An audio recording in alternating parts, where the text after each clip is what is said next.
La República del Perú es un país sudamericano con una rica cultura hispano-incaica, una extensa historia llena de conflictos y crisis, un escenario político complejo y, sobre todo, una de las economías más grandes y prósperas de Sudamérica en la actualidad.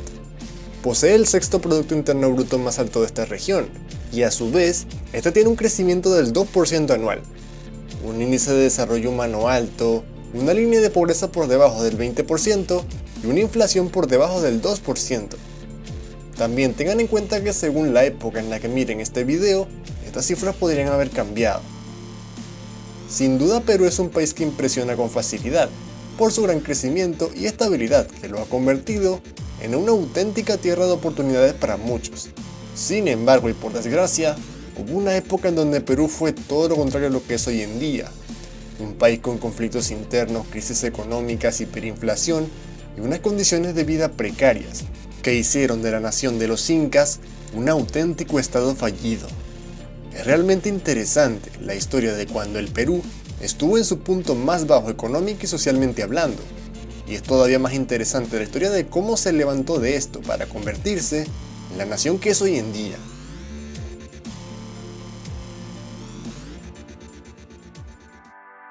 Para 1968, Perú tenía un grave problema en lo que respecta a pobreza, desigualdad y calidad de vida.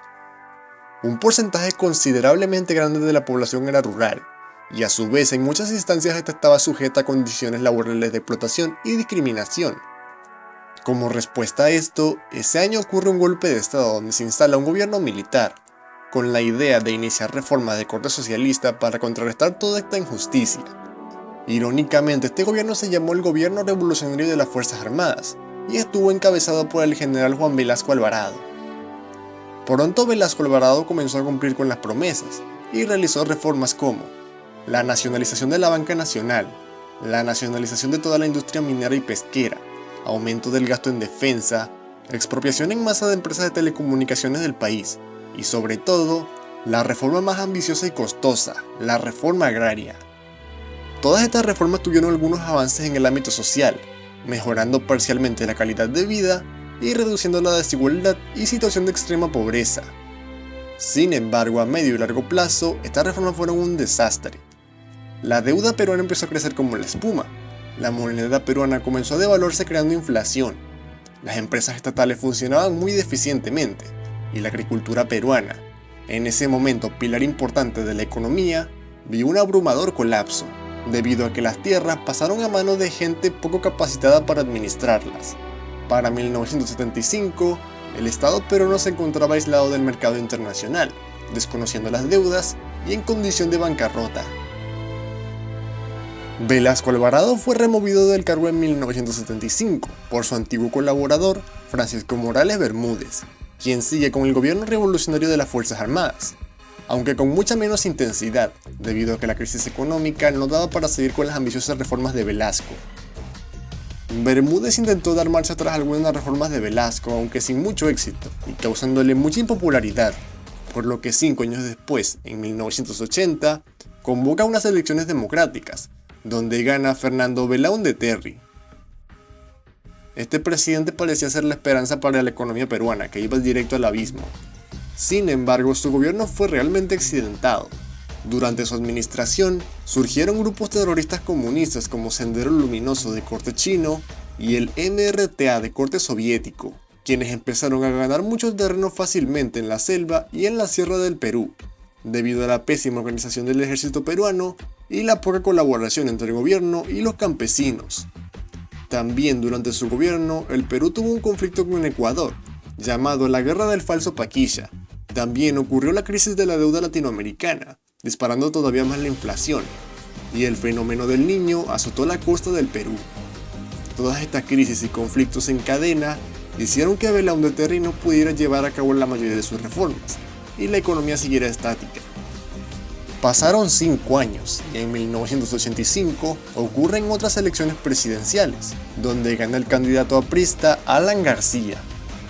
García heredó un país caótico, tanto en el ámbito económico como en el ámbito social. Rápidamente después de ser electo empezó a meter reformas para aliviar la crisis económica. Algunas de las reformas de García fueron el aumento del salario mínimo, la fijación de todos los precios del país y el subsidio de todos los productos y servicios del país. En un principio estas reformas dieron buenos frutos, causándole una gran popularidad a García. Sin embargo, lo peor estaba por venir. Era cuestión de tiempo para que las reformas de García le dieran el golpe final a la moribunda economía peruana. En 1987, la economía se estancó. La inflación peruana alcanzó los 4 dígitos, convirtiéndose en una hiperinflación. Empezó la escasez de alimentos y productos de primera necesidad, y la especulación de estos mismos. La mayor parte de la población, tanto rural como urbana, se hundió en la pobreza, causando al mismo tiempo una gran diáspora peruana por toda la región. En un intento desesperado por controlar la situación, García intentó estatizar la banca, causando una crisis política. Esto, más el avance de Sendero Luminoso, MRTA y algunos escándalos de corrupción, terminaron por sumir al Perú en uno de los episodios más oscuros de su historia moderna.